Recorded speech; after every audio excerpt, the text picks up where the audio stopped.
Dans cette troisième partie de la sensibilité consciente, on va parler de l'ouïe.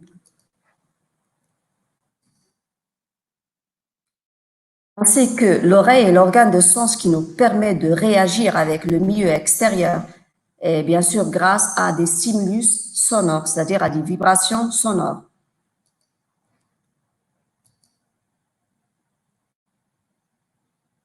Voilà une coupe au niveau de l'oreille avec les différentes parties, l'oreille externe, l'oreille moyenne et l'oreille interne. On va commencer tout d'abord par l'oreille externe. C'est la seule partie en communication directe avec le milieu extérieur. Elle est composée d'un pavillon, d'un conduit auditif, et c'est une simple structure de transmission des sons, c'est-à-dire des vibrations sonores, vers le tympan. D'accord? Elle capte les ondes sonores qui se propagent bien sûr vers l'oreille interne. La deuxième partie, c'est l'oreille moyenne. Donc, la transmission des vibrations sonores au niveau du tympan, il va agir comme un micro et ces vibrations, ils sont transmises par la suite vers la chaîne des osselets qui se trouve au niveau de l'oreille interne. Et là, ces vibrations, par la suite, ils vont passer vers le nerf auditif. On va passer pour voir de plus près la composition de l'oreille interne.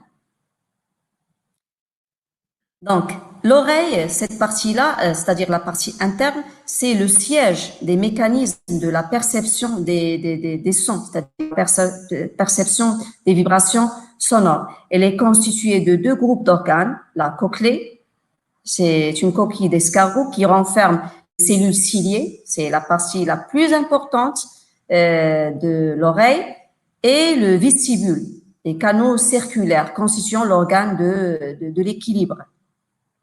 Ces vibrations-là, elles sont transmises à la fenêtre ovale et mettant en mouvement le milieu liquide et contenu dans la cochlée. Et la pression au niveau de ce liquide qui va engendrer par la suite des mouvements des cils ou bien de ces cellules et par la suite la transmission de l'influx nerveux auditif.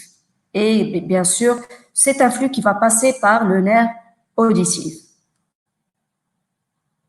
Donc, il faut savoir que si ces cellules ciliées sont endommagées, sont détruites par diverses façons, par exemple les sons qui sont très, très élevés, des bruits qui sont très élevés, et cette destruction-là est donc elle est irréversible.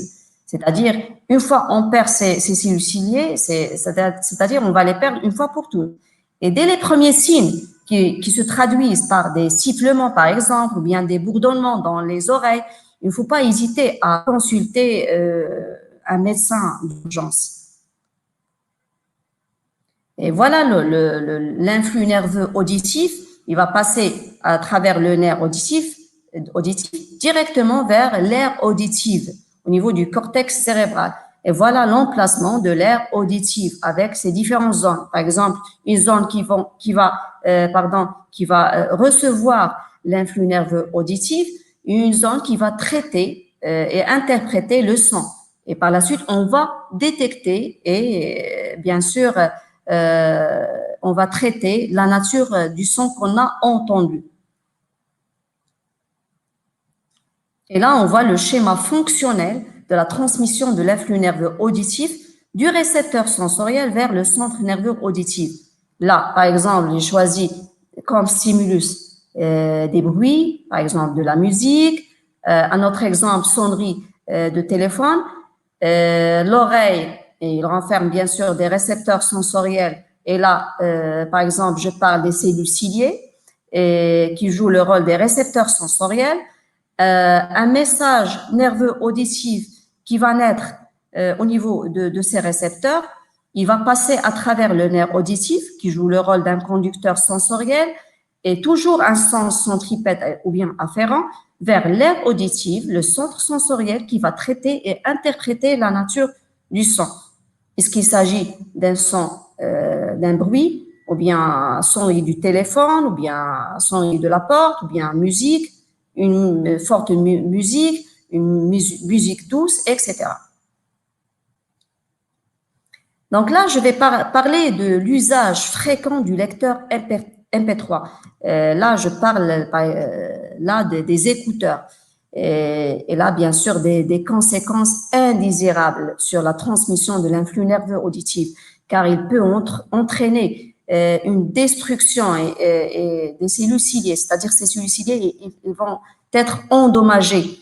Et ces cellules, on sait qu'ils sont situées dans l'oreille interne et ils jouent le rôle de capteurs sensoriels, c'est-à-dire ils vont capter les vibrations sonores. Et voilà l'image de ces cellules auditives, ces cellules ciliées, avant l'utilisation fréquente de ces écouteurs, et après, on voit que ces cellules sont endommagées.